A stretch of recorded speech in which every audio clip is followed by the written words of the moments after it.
Assalamualaikum warahmatullahi wabarakatuh.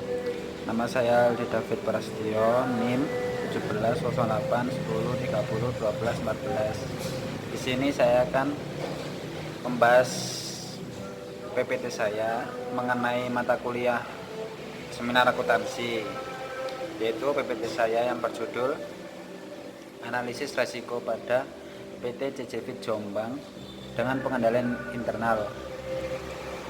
Ya, sebelumnya perusahaan PT CJFIT ini itu perusahaan yang berasal dari Korea Selatan dan pertama kali memasuki negara Indonesia yaitu pada tahun 1989.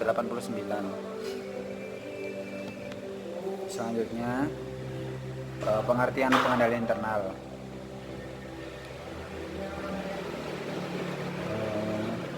Pengertian pengendalian internal menurut para ahli adalah prosedur-prosedur dan proses-proses yang digunakan perusahaan untuk melindungi aset perusahaan, mengelola informasi secara akurat, serta memastikan kepatuhan pada hukum dan peraturan yang berlaku. Selain itu, pengendalian internal yang efektif dapat membantu perusahaan mengarahkan kegiatan operasi perusahaan dan mencegah pencurian serta penyalahgunaan lainnya. Oke, yang selanjutnya yaitu tujuan pengendalian internal. Tujuan pengendalian internal di sini yaitu dibagi menjadi 4. Yang pertama, menjaga kekayaan organisasi, dan yang kedua, mengecek penelitian dan keandalan data akuntansi, dan yang ketiga, mendorong efisiensi, dan yang keempat, mendorong dipatuhinya kebijakan manajemen. Yang pertama, menjaga kekayaan organisasi. Maksud di sini menjaga kekayaan organisasi yaitu kayak aset telah dilindungi dan digunakan untuk keperluan bisnisnya, terus informasi yang akurat, dan kayak menjaga aset-aset dalam organisasi seperti itu. Terus yang kedua, mengecek penelitian dan keandalan data akuntansi. Sebelum dinyatakan fix itu, penelitian itu harus dicek terlebih dahulu, dan kayak data-data keandalannya itu harus dicek sebelum difikskan. Terus yang ketiga, mendorong efisiensi. Kayak mendorong efisiensi itu kayak banyak ya. Efisiensi itu juga ada efisiensi waktu, terus juga ada efisiensi lebih ke pekerjaannya. Di sini sih lebih ke waktu dan pekerjaannya, lebih ke waktu dan pekerjaannya. Mendorong efisiensi itu maksudnya kayak mendorong ketepatan waktu dalam pengerjaan, terus efisiensi pekerjaan, apakah pekerjaan itu sudah baik apa belum.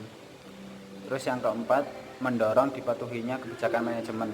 Ini maksudnya kayak kebijakan manajemen ini harus dipatuhi oleh karyawan-karyawannya agar karyawan-karyawannya itu tidak semena-mena, pekerjaannya itu agar tertata, dan makanya itu dibuat kebijakan manajemen. Kayak hukum-hukum sudah diatur oleh manajernya. Oke, selanjutnya komponen pengendalian internal. Komponen pengendalian internal ini dibagi menjadi 5. Yang pertama, lingkungan pengendalian.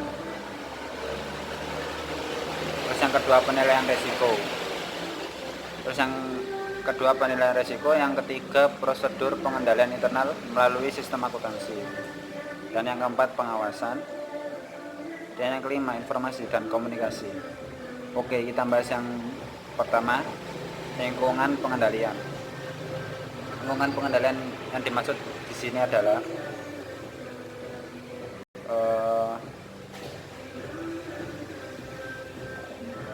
perilaku manajemen dan karyawan secara keseluruhan mengenai pentingnya pengendalian. Terus faktor-faktor yang mempengaruhi lingkungan pengendalian ini adalah filosofi dan gaya operasional manajemen. Jadi kayak seperti gaya kepemimpinan manajernya itu seperti apa, kayak gitu. Terus struktur organisasinya perusahaan itu seperti apa, terus kebijakan operasionalnya itu seperti apa. Oke, dan yang kedua, penilaian resiko. Membahas resiko, kita tahu bahwa resiko itu ada di mana-mana kan, baik resiko di luar ataupun resiko di dalam perusahaan. Nah, sebelum resiko itu terjadi, maka sebaiknya perusahaan itu harus memprediksi atau menilai ini akan terjadi resiko seperti apa agar bisa ditangani dengan baik. Terus prosedur pengendalian internal melalui sistem akuntansi. Ini yang dimaksud yaitu kayak personel yang kompeten, terus rotasi kerja dan cuti wajib, terus pemisahan tanggung jawab untuk operasi yang berkaitan, terus bukti kas dan tindakan keamanan harus dijaga. Terus yang keempat,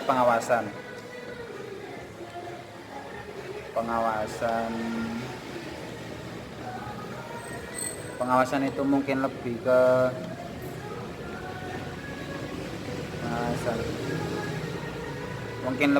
kayak harta atau aset-aset perusahaan itu lebih dilakukan pengawasan, atau mungkin dari karyawannya seperti yang saya bilang tadi, itu kayak mungkin karyawannya butuh pengawasan lebih lanjut agar pengerjaannya lebih baik. Terus informasi dan komunikasi, lah ini yang penting, informasi dan komunikasi itu di dalam perusahaan itu informasi dan komunikasi harus saling berinteraksi dengan baik agar tidak terjadi miskomunikasi, agar pekerjaannya lancar dan bisa saling membantu lah agar sesama pekerja. Oke, selanjutnya manfaat pengendalian internal. Manfaat pengendalian internal ini ada 3.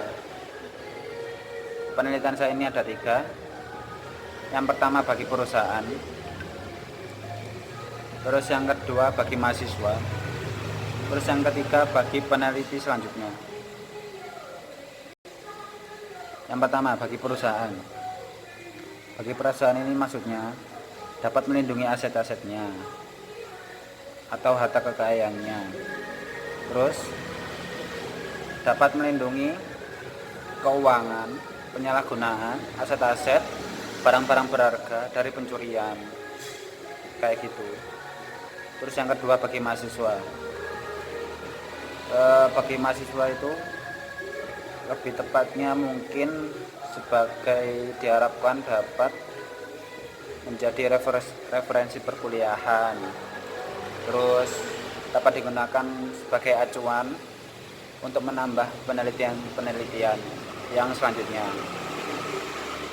Terus yang ketiga bagi peneliti selanjutnya diharapkan dapat menjadi tambahan pengetahuan pada PT CJV Jombang, karena pengendalian internal sangat penting bagi perusahaan. Pengendalian internal sangat penting bagi perusahaan-perusahaan.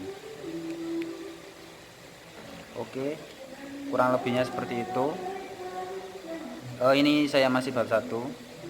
Apabila ini nanti saya fix, saya akan melakukan terjun lapangan dan akan melanjutkan penelitian ini.